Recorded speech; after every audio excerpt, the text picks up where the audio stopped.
저는 하남 미사리에 있는 미사강변 우리들 교회를 섬기는 김기재 목사라고 합니다. 진짜 영성 공부 8번째 시간, 큰 주제로는 천국으로 가는 로드맵. 오늘은 지난 시간에 이어서, 지난 시간은 우리가 믿음의 의미 함께 살펴보았는데, 오늘은 감사의 의미라고 하는 제목을 가지고 우리가 함께 은혜의 말씀을 나누도록 그렇게 하겠습니다. 오늘 우리에게 주시는 말씀을 먼저 읽어드리겠습니다. 빌립보서 4장 6절과 7절 말씀입니다. 아무것도 염려하지 말고 다만 모든 일에 기도와 간구로 너희 구할 것을 감사함으로 하나님께 아뢰라. 그리하면 모든 지각에 뛰어난 하나님의 평강이 그리스도 예수 안에서 너희 마음과 생각을 지키시리라. 바울은 빌립보 교회 교인들에게 이렇게 편지했습니다. 아무것도 염려하지 말고 혹시 염려할 것이 있거든 기도와 간구로, 그러니까 우리가 염려할 시간이 있으면 기도하라, 그런 뜻이겠죠. 아무것도 염려하지 말고 오직 모든 일에 기도와 간구로 너희 구할 것을 감사함으로 하나님께 아뢰라. 우리가 하나님 앞에 기도할 때는 감사함으로 하나님께 기도해야 된다, 이런 뜻입니다. 우리가 만약에 하나님 앞에 감사함으로 기도한다면 우리의 지각 밖에 넘치는 하나님의 평강이 우리 마음과 생각을 지켜주실 것이다. 그러니까 하나님의 평강이, 하나님의 샬롬이 우리의 마음과 생각을 지켜줄 것이다, 그렇게 말씀합니다. 광야와 같은 세상을 우리가 행진합니다. 하나님 앞에 감사함으로, 우리가 믿음으로 넉넉히 승리하며 살아가는 기도의 사람들 되시기를 주님의 이름으로 축복합니다. 10번의 강의를 통해서 여러분들과 함께 나누는 큰 주제는 천국으로 가는 로드맵입니다. 하나님께서 성경을 통해서 역사적으로 하나님의 나라가 어떻게 이루어질 것인가를 우리에게 가르쳐 주시죠.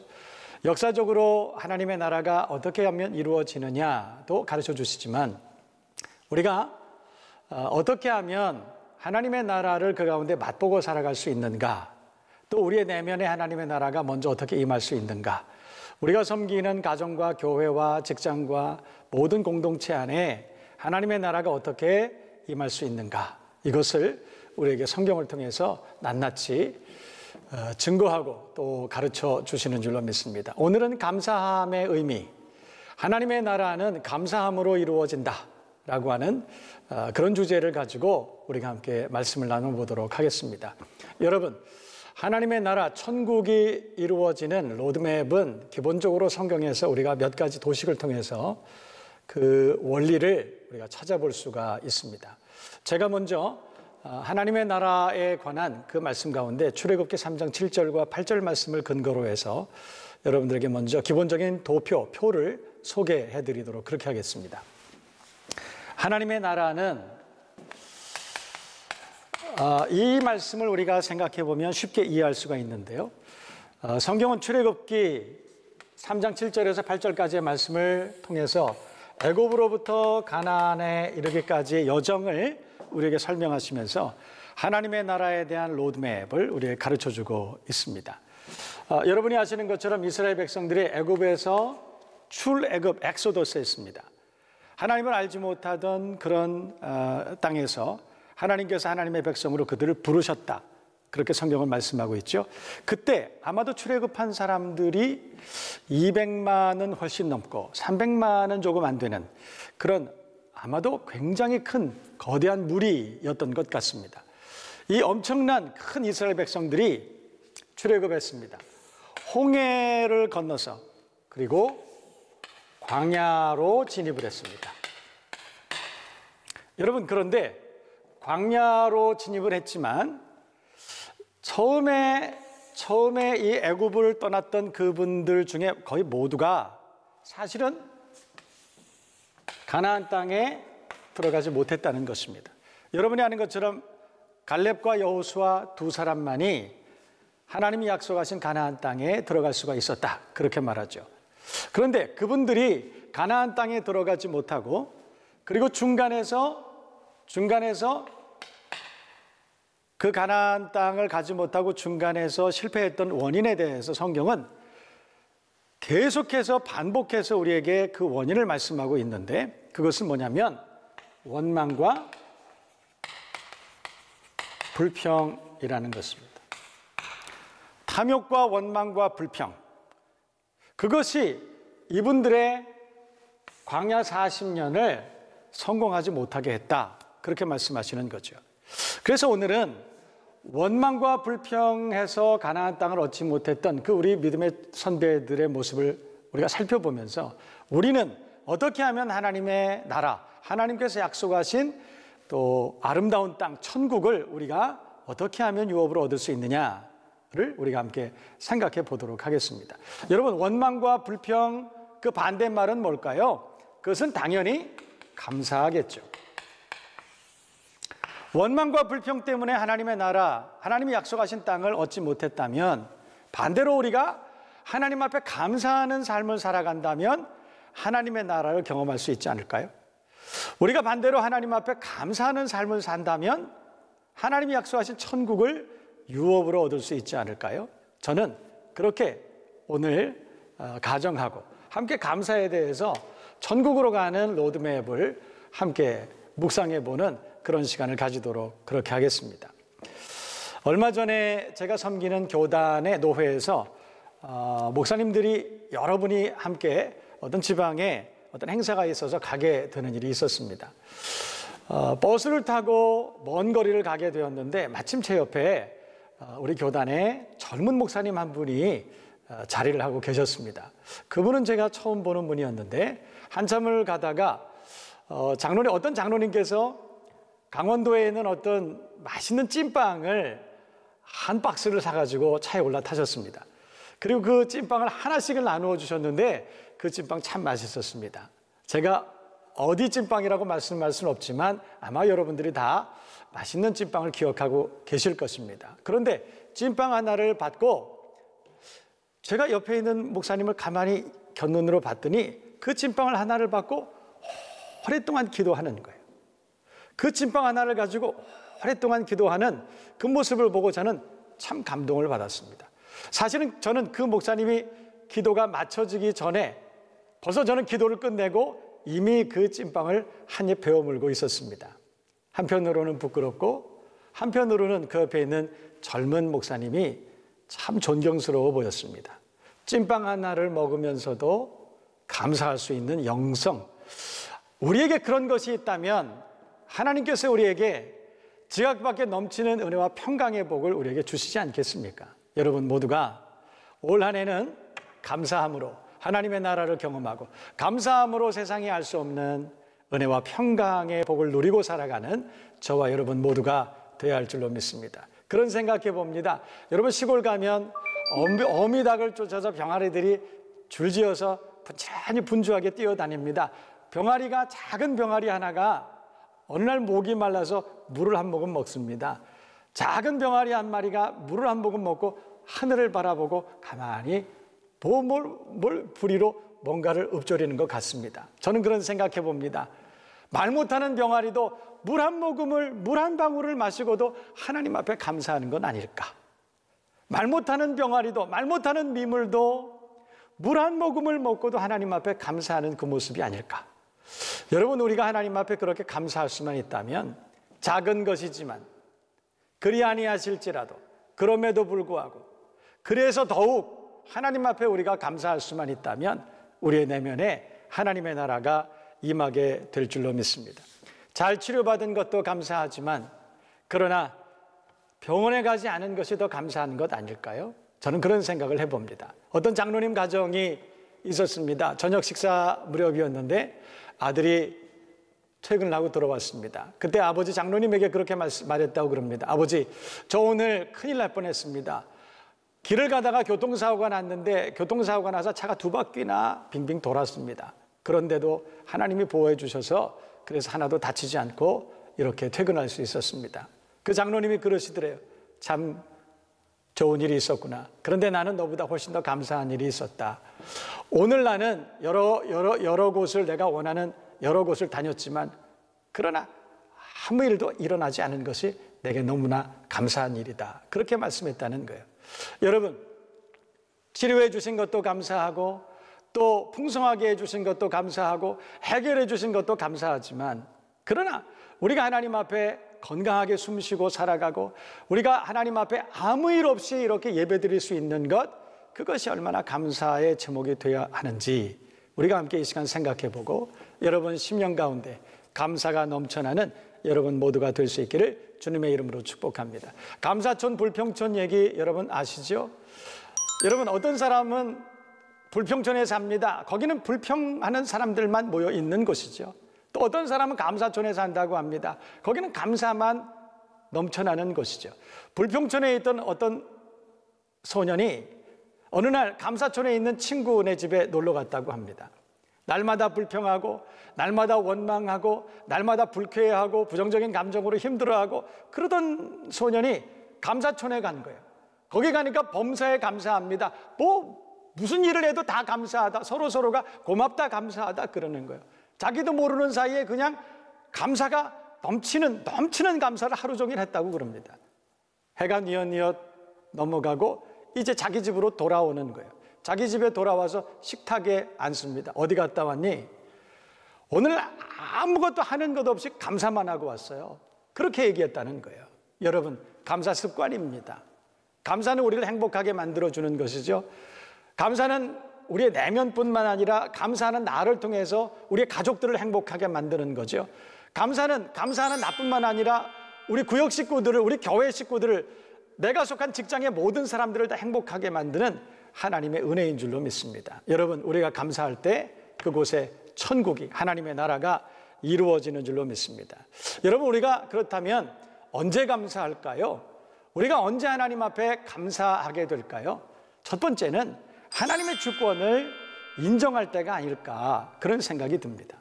여러분, 범사에 이 모든 것들이 하나님이 하셨다라고 하는 믿음이 있을 때 우리는 비로소 하나님 앞에 감사하게 된다, 그런 뜻입니다.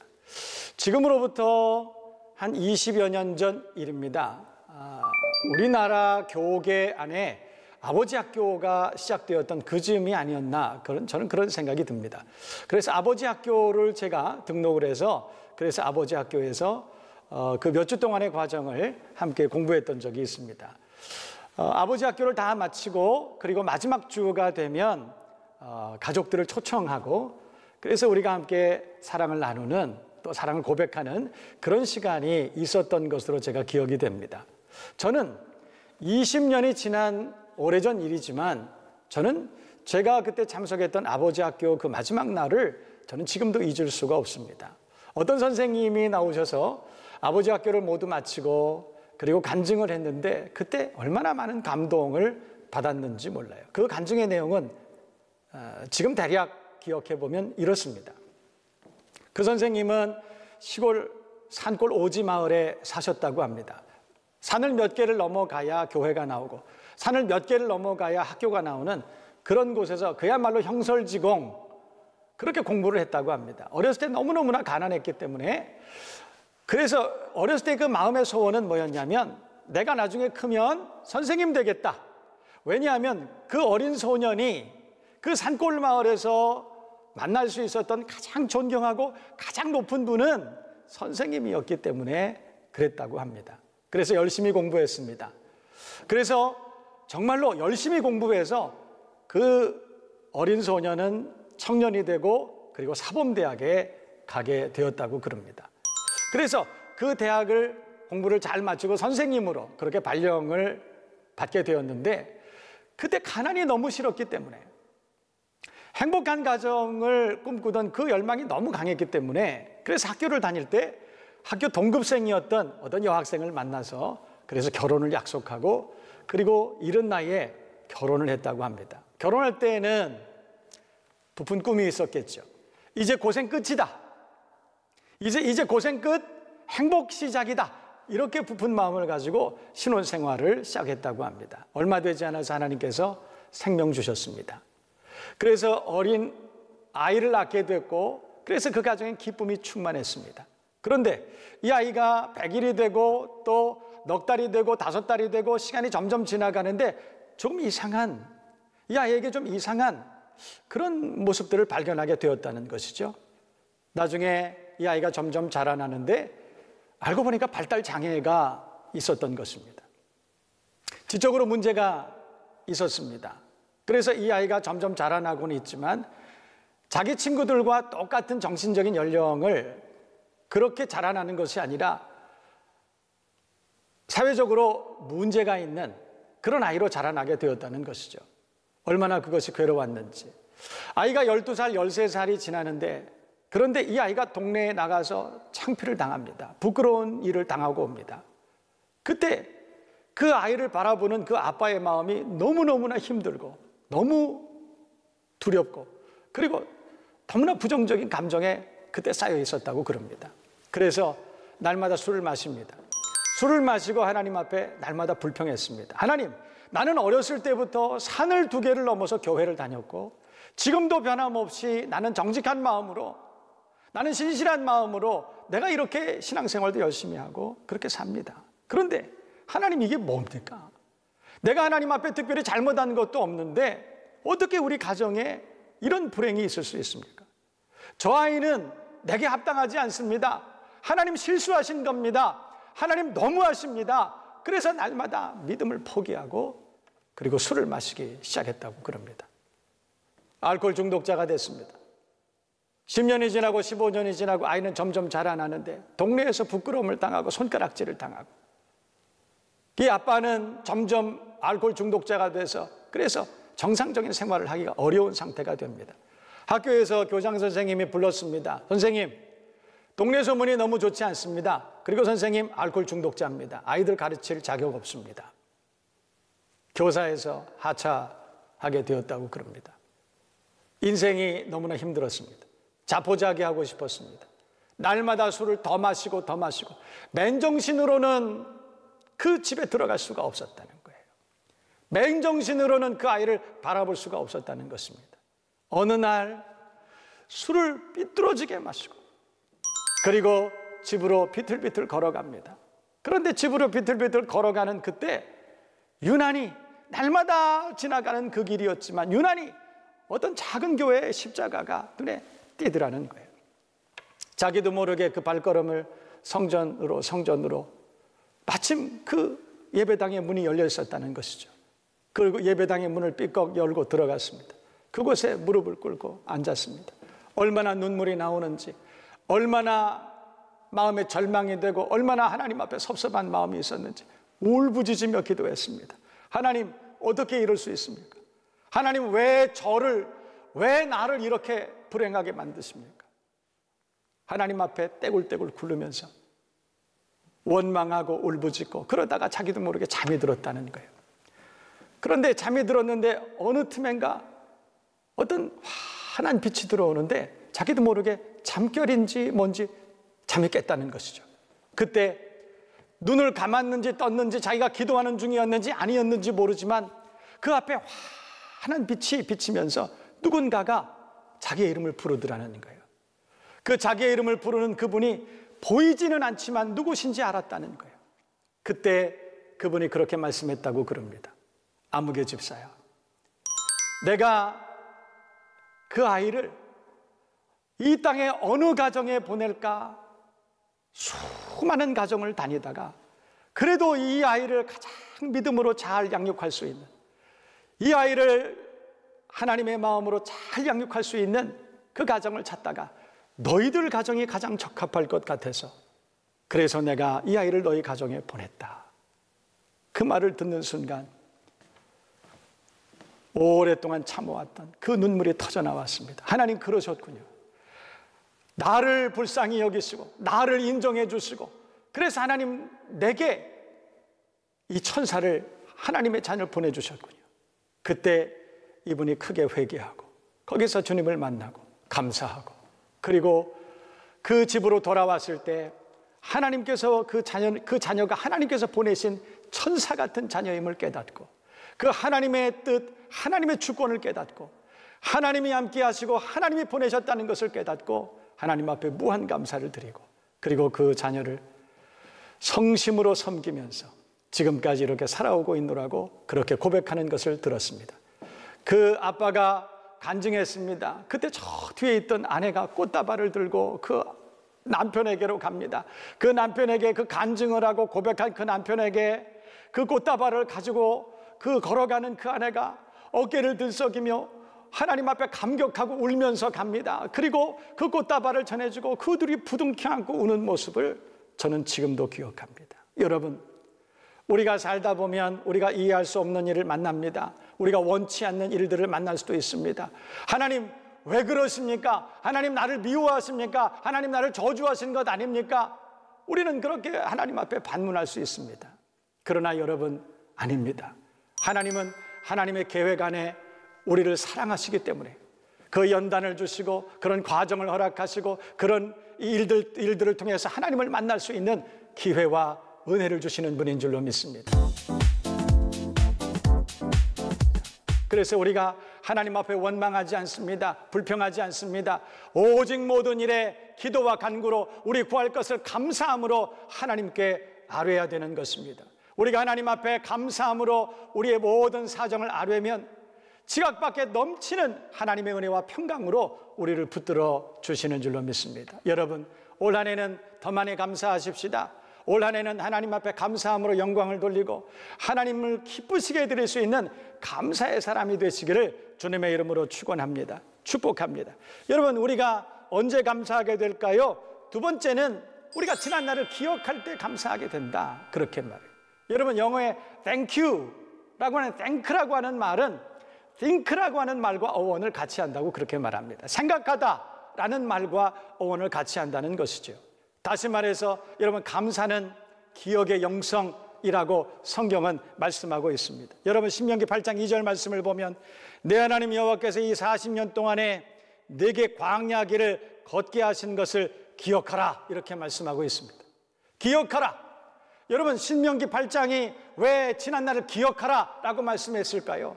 여러분, 기억하기만 하는 것은 큰 의미가 없습니다.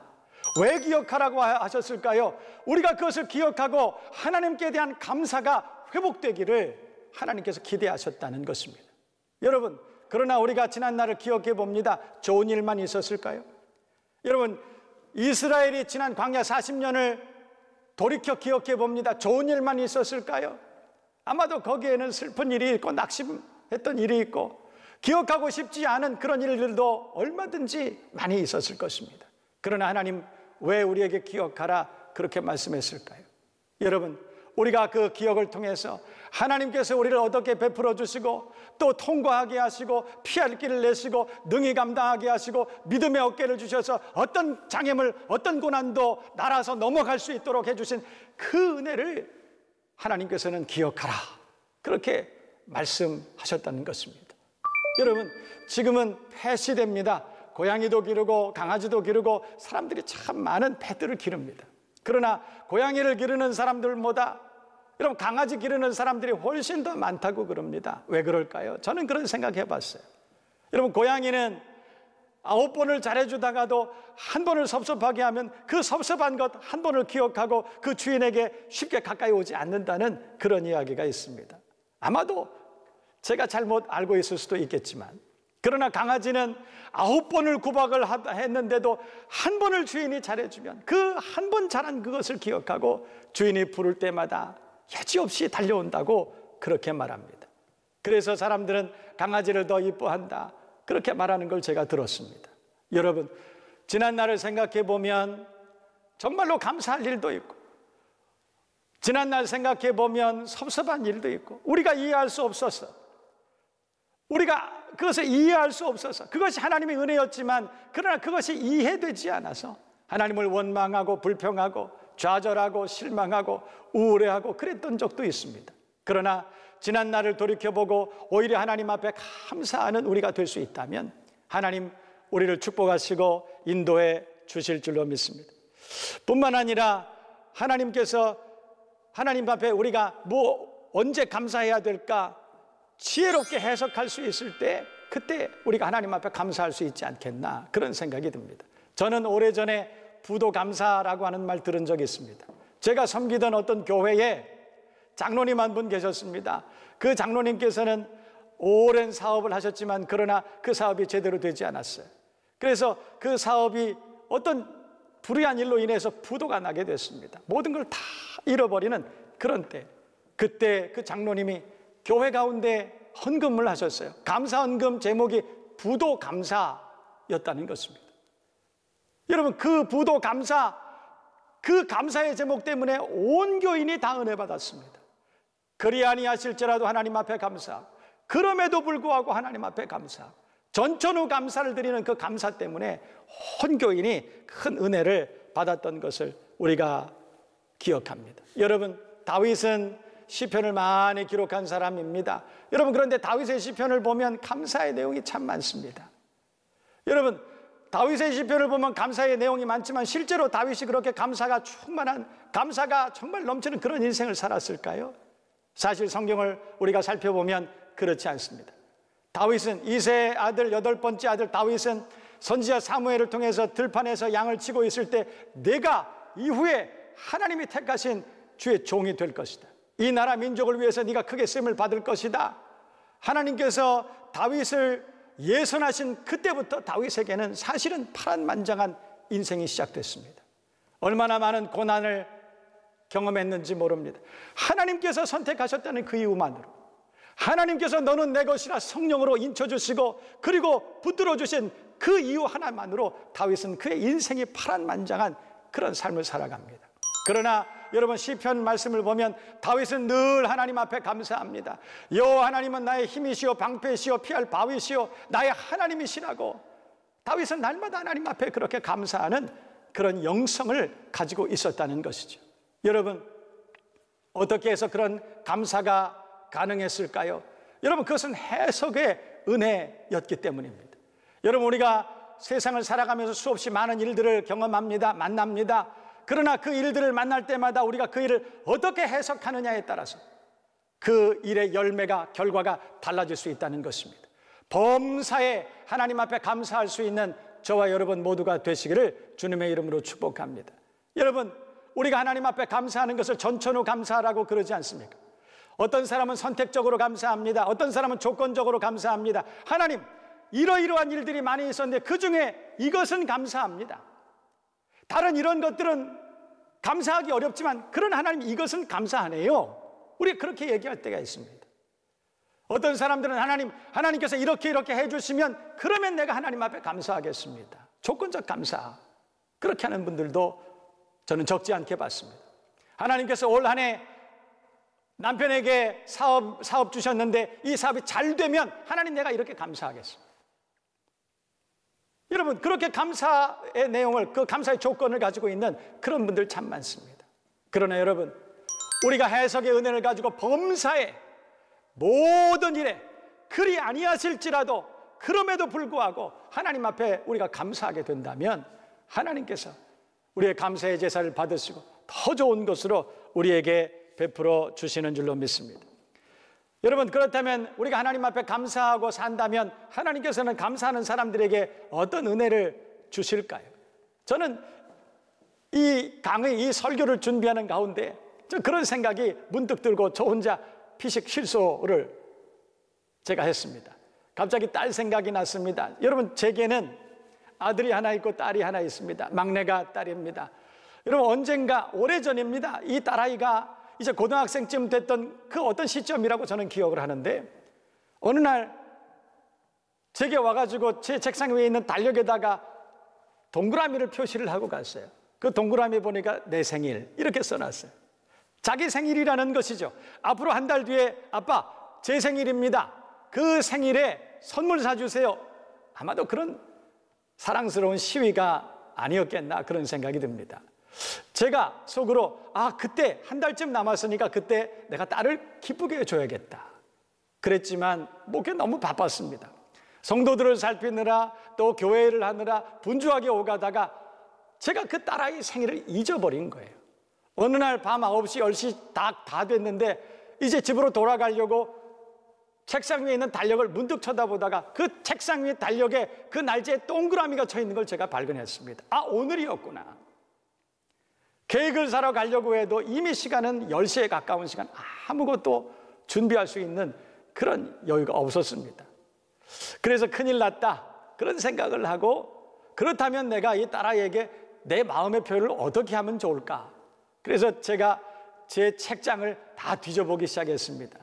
그로부터 한 수년 전에 지인께서 제게 만년필을 하나, 좋은 만년필을 선물해 준 적이 있었습니다. 그런데 그 만년필을 개봉하지 않고 제가 그 책장에 진열대에 그 만년필을 몇 년간 두었던 적이 있습니다. 이것을 선물하면 되겠구나. 그래서 그 선물을, 잘 포장되어 있는 그 선물을 그대로 가지고, 그리고 그 저녁에 들어갔습니다. 들어가서 그 딸아이에게, 너 오늘 생일 맞지? 아빠가 기억하고 있었네요. 내가 널 위해서 이 만년필을 선물로 사왔어. 그러면서 제가 그 딸아이한테 줬어요. 그랬더니 이 딸아이가 그걸 받고 나서, 아빠 고마워요, 아빠 감사합니다, 그러면서 저한테 각듯이 제게 감사의 말을 표현을 하는 거예요. 저는 그때 안도의 숨을 내쉬었습니다. 내가 이 딸아이에게 이 선물을 주고 이 아이가 이것을 잊어버리고 모르고 있었구나. 그리고 나서 며칠이 지났습니다. 며칠이 지나서 이 딸아이와 제가 잠깐 만날 시간이 있었는데, 그 아이가 저를 보고 비식 웃으면서 그러는 거예요. 아빠, 그 선물 사실은 아빠 방에 몇 년 동안 있었던 거 제가 알고 있었어요. 그때 얼마나 부끄럽고, 그때 얼마나 그러면서도 감사했는지 몰라요. 그때 제 마음에 드는 생각은 그랬습니다. 이 아이가 내게 정말로 감사하는구나. 이 아이가 정말로 내게 고마운 마음을 가지고 있구나. 그때부터 저는 어떤 생각을 가지고 있는가 하면, 딸아이에게 뭐가 필요하지? 내가 어떻게 하면 이 아이에게 더 잘해줄 수 있지? 그런 생각을 그때부터 고민하기 시작했다는 것입니다. 여러분, 하나님과 우리 사이가 그런 것 아닐까요? 하나님께서 우리에게 주시는 것이 있습니다. 어떨 때는 우리가 원치 않는 걸 주실 때도 있습니다.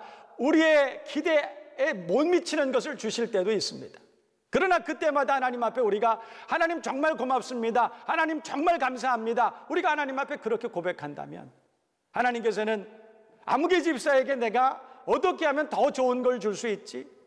아무개 집사에게, 아무개 권사에게 내가 어떻게 더 풍성한 것으로 그렇게 선물하면 좋을까? 하나님께서도 그렇게 우리를 사랑해 주시지 않겠나? 저는 그런 생각을 해봅니다. 여러분 모두가 감사함으로 하나님 앞에 영광을 돌리는 저와 여러분 모두가 되시기를 주님의 이름으로 축복합니다. 여러분, 누가복음 9장 말씀을 보면 오병이어 기적이 기록된 사건이 있습니다. 여러분, 성경을 보면 많은 사람들이 예수님의 가르침을 듣기 위해서 언덕에 수많은 사람들이 모여왔습니다. 5,000명도 넘는 엄청난 사람들이 모여왔습니다. 강론을 하시다가 이제 식사를 할 때가 됐습니다. 그런데 먹을 게 없습니다. 그때 제자들이 나와서 그렇게 말했습니다. 누가복음 9장 13절 보면, 우리에게 떡 5개와 물고기 2마리밖에 없습니다. 이렇게 얘기했다는 거예요. 우리에게 물고기 2마리, 떡 5개밖에 없다, 이렇게 말했다는 거예요. 그런데 예수님께서는 그것을 들고 축사하시며, 여러분, 예수님께서 그것을 들고 축사하셨다, 그것을 원어로 보면 하나님 앞에 감사했다, 그렇게 말하는 거예요.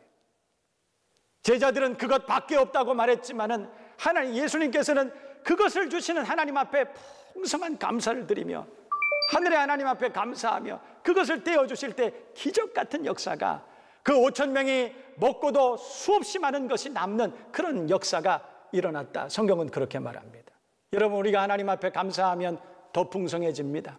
우리가 감사하면 하나님께서 우리의 지각 밖에 넘치는 은혜로 함께 하시는 줄로 믿습니다. 아무것도 염려하지 말고 오직 모든 일에 기도와 간구로 너희 구할 것을 감사함으로 하나님 앞에 하려라. 그리하면 이 모든 지각에 뛰어난 하나님의 평강이 너희 마음과 생각을 지키시리라 말씀하고 있다는 것입니다. 여러분, 감사하십시다.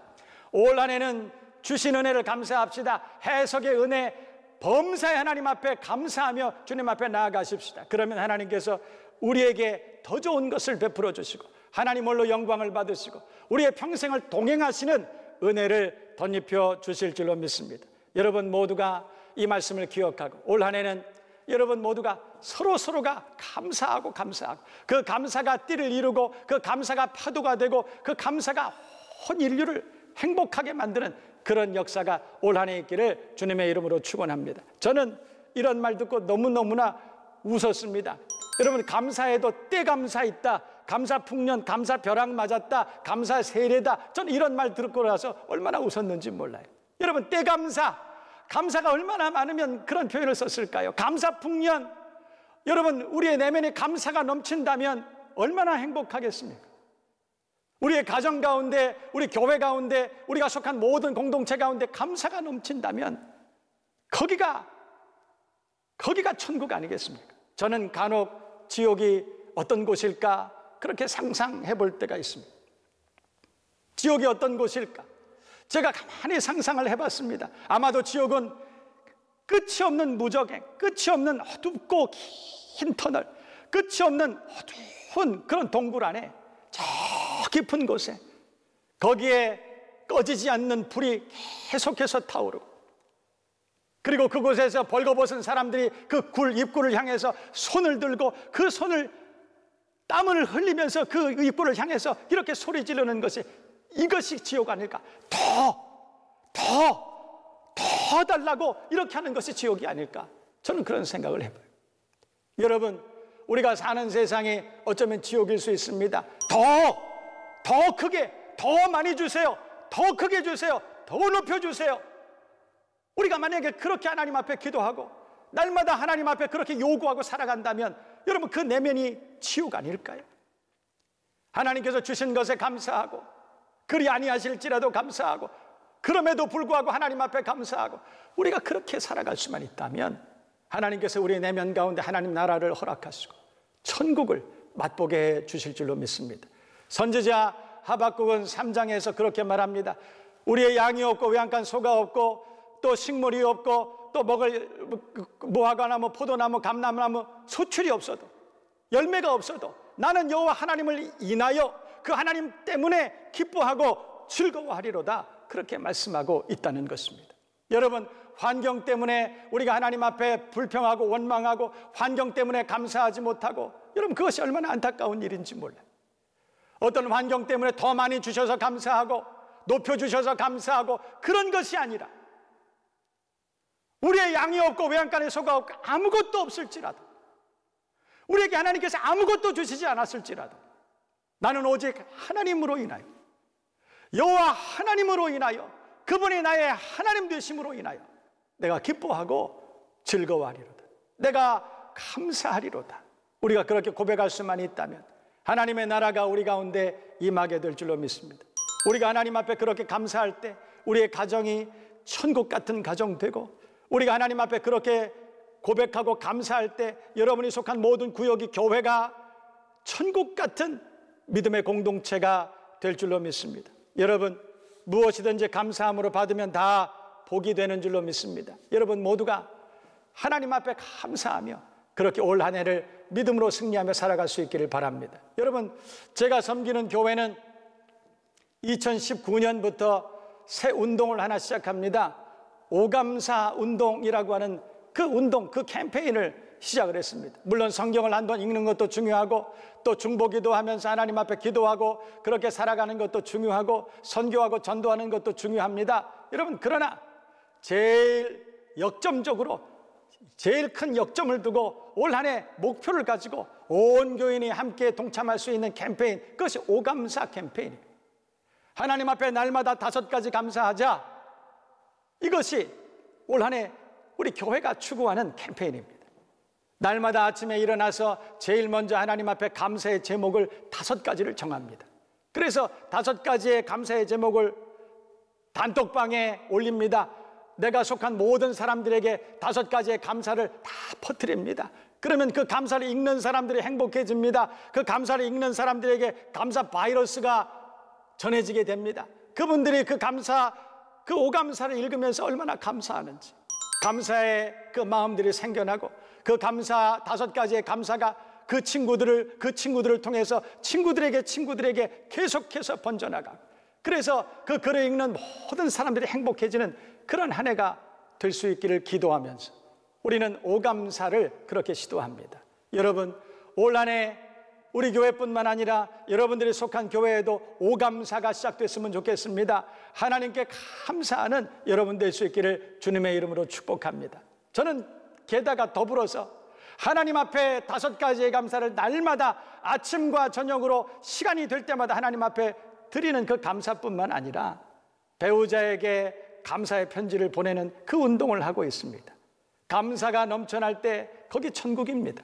감사가 있을 때 그 가정을 하나님이 복 주십니다. 여러분, 감사가 있으면 어떤 어려움이 찾아온다 하더라도 넉넉히 이길 수 있습니다. 우리가 함께 감사할 수만 있다면 악한 마귀 사단이 우리의 가정을 절대로 넘볼 수가 없다는 것입니다. 감사함으로 하나님 앞에 한 걸음씩 나아가는 저와 여러분 모두가 되어야 할 줄로 믿습니다. 여러분, 이런 이야기가 있습니다. 한국 전쟁 때입니다. 어떤 다리 밑에 거지 두 사람이 살고 있었다고 그럽니다. 여러분, 그 거지들이 살고 있었던 그 다리 밑에는 그 다리를 세운 세 사람의 이름이 거기 기록이 되어 있었다는 거예요. 그 이름들을 보면서 한 사람의 거지는 그렇게 말합니다. 더러운 돈으로 돈을 벌어서 이런 다리를 세운 이 나쁜 사람, 그래서 그 사람들의 이름이 있는 곳에 침을 베었고 더러운 돈으로 번 아주 나쁜 사람이라고 그렇게 비난하면서, 그러면서 그 사람들을 욕하고 그랬다는 거예요. 또 한 사람의 거지는 그러지 않았습니다. 또 한 사람의 거지는 여보게 그런 얘기하지 말게. 이 다리가 있어서 우리가 비를 피할 수 있고, 이 다리가 있어서 비가 올 때 이 다리를 안전하게 우리가 건널 수 있지 않은가. 나는 나중에 언젠가 돈을 벌게 되면 나도 이렇게 여기에 이름이 기록되어 있는 이 사람들처럼 나도 이렇게 좋은 일을 했으면 참 좋겠네. 그리고 나서 그 후로 30년이 지났다는 것입니다. 30년이 지났습니다. 그 다리에 적혀있는 그 사람들의 이름을 보고 감사했던 그 사람은 열심히 일을 했습니다. 감사하면서 일했습니다. 사람들에게 인정받았습니다. 맨 처음에는 넉마를 줍고 폐지를 줍고 그렇게 시작한 사람입니다. 그러다가 어느 날 하나님께서 기회를 주시고 또 기회를 주시고, 그래서 건재상을 하게 되고 그 건재상이 점점점 잘 돼서, 그래서 이제는 큰 회사의 사장님이 되었다는 거예요. 그래서 그 거지가 나중에 큰 사장님이 돼서, 그래서 자기가 어렸을 때 그렇게 살아왔던 그 청년 시절, 그 젊은 시절 살아왔던 그 다리 밑에 거기 가보고, 그리고 그 다리 옆에다 또 다른 다리를 세워놨다는 것이죠. 그리고 그 다리 밑에는 그 거지의 이름이 새겨져 있었다는 거예요. 그런데 그때 원망하고 불평하고 감사하지 않고 침을 베었고 그 사람들의 이름을 저주했던 그 사람들은 30년이 지났지만 그 자녀 손들과 함께 여전히 그 다리 밑에 그렇게 살고 있었다는 그런 얘기를 제가 들은 적이 있습니다. 여러분, 우리가 감사하면 하나님께서는 더 좋은 것을 베풀어 주십니다. 우리가 하나님 앞에 감사할 때 하나님은 하늘의 신령한 복과 땅의 기름진 것으로 우리를 채워주시는 은혜가 있는 줄로 믿습니다. 여러분, 어떤 교회가 좋은 교회입니까? 여러분, 어떤 가정이 행복한 가정입니까? 좋은 침대를 사고 그리고 멋진 저택을 그렇게 구입해서 사는 그런 집이 좋은, 그런 훌륭한 행복한 가정입니까? 좋은 건물이 있고 목사님들이 학위가 많고 그리고 멋있는 사람들, 사회 고위 인사들이 모여있는 그런 교회가 좋은 교회입니까? 저는 참 많이 고민해 봅니다. 여러분, 아무리 우리가 큰 침대를, 좋은 침대를 산다 해도 여러분, 잠을 주시는 이는 하나님이십니다. 아무리 멋있는 저택에 살고 있다 하더라도 행복을 주시는 이는 하나님이십니다. 여러분, 어떤 가정이 행복한 가정일까요? 성경은 감사하는 가정이라고 그렇게 말합니다. 어떤 사람이 행복한 인생을 살아갈까요? 감사로 그 내면이 채워져 있는 그 사람이 행복한 사람이 아니겠습니까? 여러분, 우리가 좋은 교회를 찾습니다. 여러분, 좋은 교회 찾을 것 없습니다. 내가 먼저 하나님 앞에 감사하는 사람이 된다면 하나님께서는 나를 통해서 좋은 교회를 만들어 주실 것입니다. 내가 먼저 하나님 앞에 감사하십시다. 범사에 감사합시다. 어떤 일을 만나도 감사합시다. 그래서 만나는 사람들마다 참 감사합니다. 참 고맙습니다. 그 손을 붙잡고 위로해주고 격려해주고 하나님께 영광을 돌리고 하나님께 감사, 그리고 이렇게 나와 함께 신앙생활 하게 된 것 감사. 우리가 그렇게 격려해주고 위로해주고 손 붙잡아주고 기도해줄 때 하나님께서는 여러분이 속한 교회를 여러분으로 인하여 하나님이 기뻐하시는 가장 행복한 교회가 되게 하실 줄로 믿습니다. 여러분, 저는 그래서 제가 속한, 제가 섬기는 모든 교인들에게 그렇게 말합니다. 우리 감사하십시다. 불평하고 원망하지 말고 하나님 앞에 감사하십시다. 여러분, 천국은 감사함으로 가는 것입니다. 여러분, 천국은 감사함으로 맛보게 되는 것입니다. 여러분, 우리가 하나님 앞에 남은 평생을 감사하십시다. 여러분, 감사하기에도 그 시간이 그렇게 충분하지 않습니다. 원망하고 불평할 시간 없습니다. 우리가 하나님 앞에 더 많이 감사합시다. 범사에 감사합시다. 전천후 감사합시다. 그때 하나님께서는 우리를 통해서 하나님의 나라를 이 땅에 이루어 주실 줄로 믿습니다. 오늘 이 방송을 보시는 모든 시청자 여러분, 지금부터 하나님 앞에 감사합시다. 오감사 시작하십시다. 그래서 여러분의 오감사가 많은 사람들을 행복하게 하고 많은 사람들을 옳은 대로 돌아오게 하고 그 여러분이 속한 모든 교회가 여러분의 오감사 때문에 감사가 넘치고 행복한 교회가 되시기를 주님의 이름으로 축원합니다.